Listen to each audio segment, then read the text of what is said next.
RS ফাহিমের blog তৈরি করতে গাড়ির সানরুফ খুলে শ্যুট করছিলেন ভিডিওগ্রাফার ২২ বছর বয়সী রবিউল আজিম তনু। শনিবার ভোরে গাড়িটি চলছিল সিরাজগঞ্জ শহরের ইলিয়ট ব্রিজে। হঠাৎ ব্রিজের উপরে লোহার পাইপের সাথে ধাক্কা লাগে রবিউলের। এতে গুরুতর আহত হন তিনি। হাসপাতালে নিয়ে গেলে চিকিৎসক তাকে মৃত ঘোষণা করেন। রবিউল সাতক্ষীরা জেলার কলরোয়া থানার গোপীনাথপুর গ্রামের মৃত লিয়াকত আলীর ছেলে।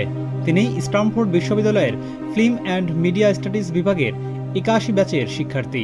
পড়াশোনার পাশাপাশি ব্লগার আরএস ফাহিমের ভিডিওগ্রাফারের কাজ করতেন তিনি।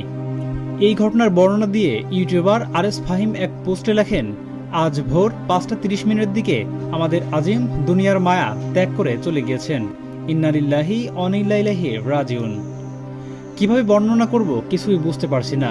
বারবার মনে হচ্ছে সবকিছুই কেমন জানি একটি দুঃস্বপ্নের মতো, কিন্তু কিভাবে নিজেকে বোঝাবো যে ভাইটি আর নেই। চোখের সামনে সব দেখেছি, ভাই যা কোনোদিন ও বোঝাতে পারবো না। তা সংক্ষেপে একটু বর্ণনা করি। আমরা ঠিক ফজরের আজানের সময় সিরাজগঞ্জ কড্ডার মোড়ে পৌঁছাই। সেখান থেকে হালকা কিছু খাবার খাই।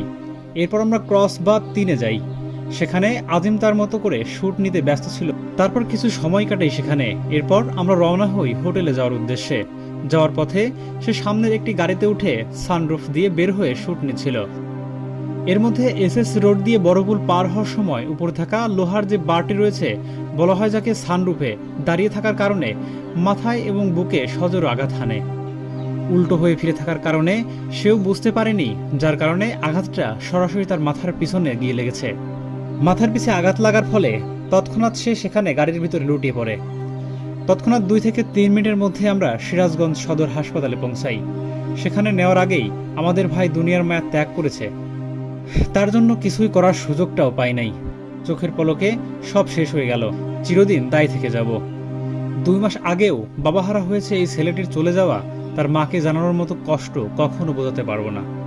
দূর থেকে অনেকেই অনেক মতামতি করবে, কিন্তু সবকিছু নিজের সামনে থেকে দেখেছি। ১০০০ বার কথাটি লিখলেও কাউকে বোঝাতে পারবো না। আমরা সকাল থেকে হাসপাতাল এবং প্রশাসনিক সকল কার্যক্রম শেষ করে তার দেহ নিয়ে এখন সাতক্ষীরার পথে। সবাই ওর জন্য দোয়া করবেন এবং ওর আত্মার মাগফিরাত কামনা করবেন।